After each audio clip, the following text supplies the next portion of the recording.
She said, "I want to try dating other people before getting married." I nodded. "Then go ahead, try it." That very weekend, I went on a beach trip with her attractive coworker, the one who had once admitted she had feelings for me. The next morning, my phone wouldn't stop ringing. I remember how surreal it felt, like life had quietly split in half without making any noise, leaving me standing in this strange middle ground where nothing felt familiar, but everything suddenly made sense. My name is Adrian. I'm 31, and up until 3 days before that moment, I genuinely believed I was going to marry the woman I'd dated for 5 years. Her name was Lauren, someone I once would have sworn was my future, my stability, my home. But looking back now, I realized she'd been pulling away for months, leaving trails of hints behind her like breadcrumbs she thought I wouldn't notice. People don't usually announce decisions like that suddenly. They simmer in the silence first. I think the only surprise was that she finally said it out loud. We were sitting at our usual coffee spot, the Corner Oak, a place with mismatched chairs, strong espresso, and little chalkboard signs with cheesy inspirational quotes. She picked at the sleeve of her sweater, avoiding eye contact before finally looking up and saying the words that should have broken me. But they didn't. They just clarified everything. "I think," she said gently, almost rehearsed, "I want to try dating other people before getting married."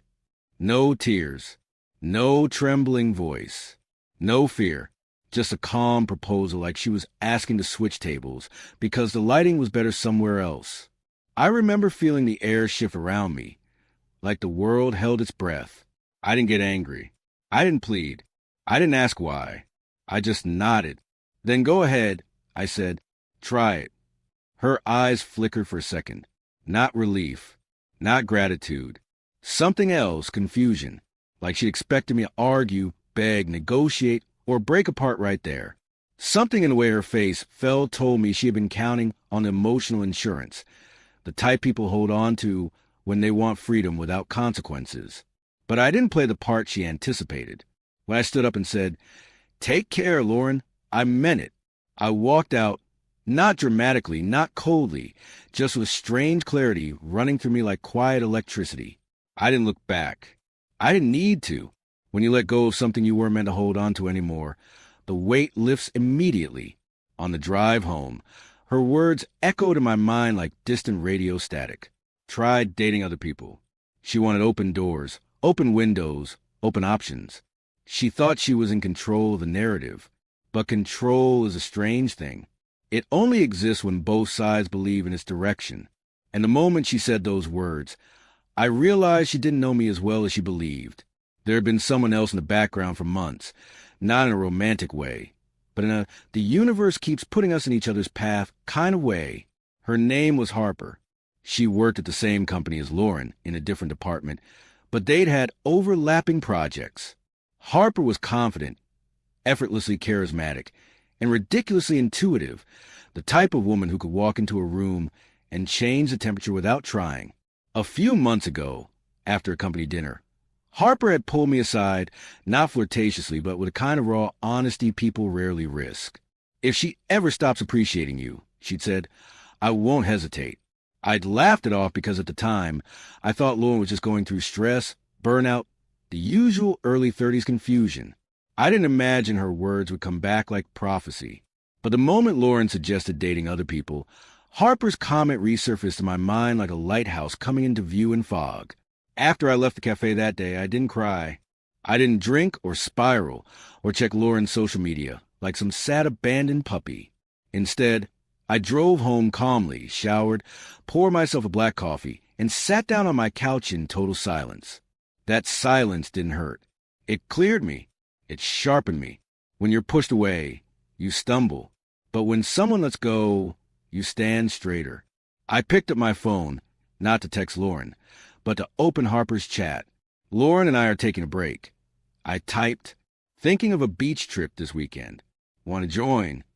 I stared at the message before sending it, not because I questioned myself, but because I wanted to fully acknowledge the shift happening. This wasn't revenge. This wasn't desperation. This was choice. My choice. And it felt good. I hit send. Harper replied within a minute. "Absolutely. I'll drive." Of course she would. She had always been direct. I liked that about her. Friday morning arrived quietly, but inside I felt something shifting, like freedom stretching its arms after years of being confined. Harper and I met at a gas station outside town. She stepped out of her car with sunglasses perched atop her head and a smile that could melt granite.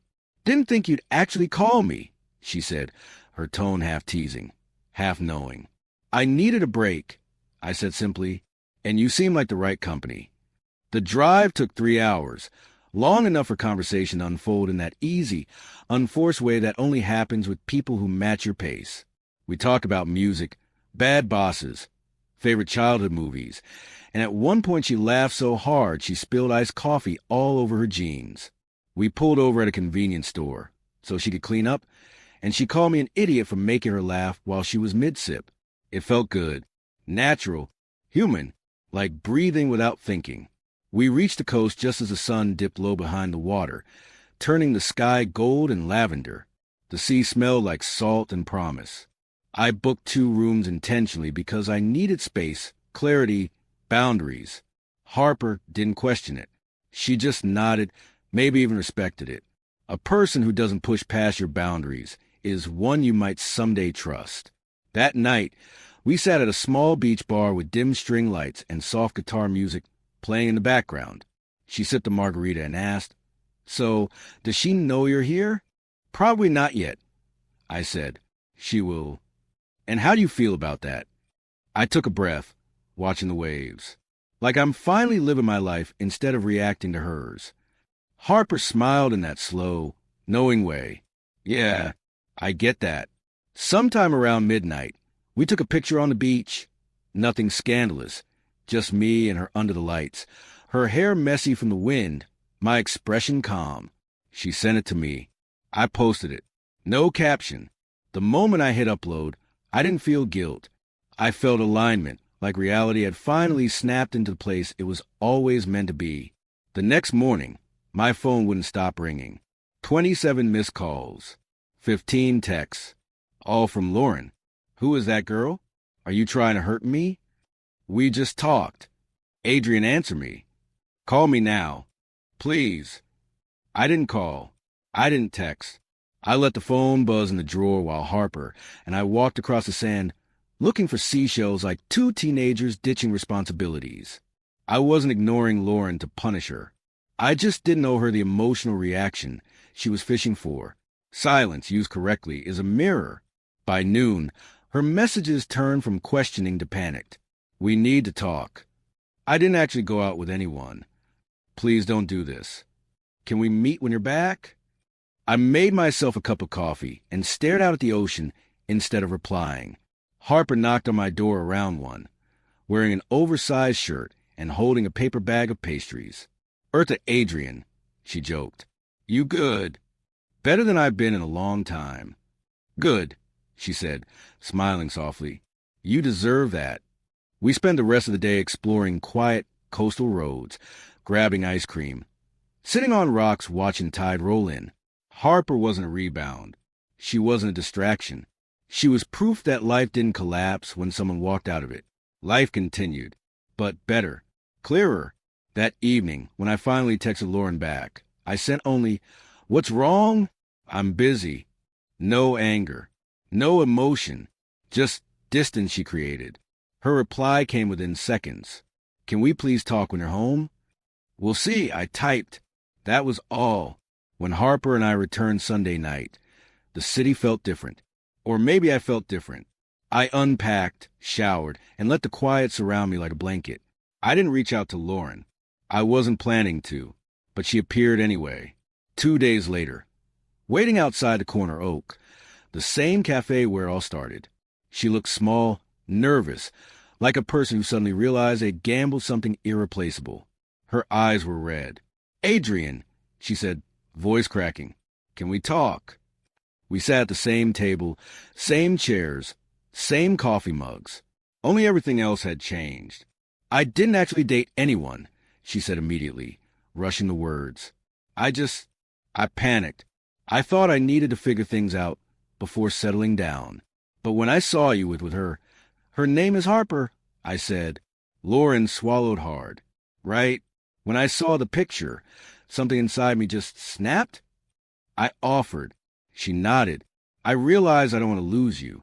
There was a time when hearing that would have melted me. Now, it felt like a last-minute bid on an auction that had already ended. You know what the problem is, Lauren? I said quietly. You wanted to test our relationship, but you weren't prepared for the idea that I might not wait for the results. Her eyes filled. I made a mistake. Yes, I agreed.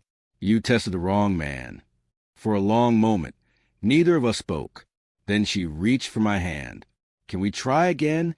I looked at her hand, then at her, and something inside me settled. No, I said gently. Not angry, not bitter. Just done. The experiment's over. So that's it? She whispered. That's it. I stood, placed a few bills on the table, and before leaving, said one final thing. Not to wound her, but to free myself. You wanted to see if I was the best for you. The real question was whether you were right for me. Her tears fell, but I didn't stay to watch. By the time I stepped outside, the air felt sharper, cleaner, almost like a new season had begun without waiting for the calendar.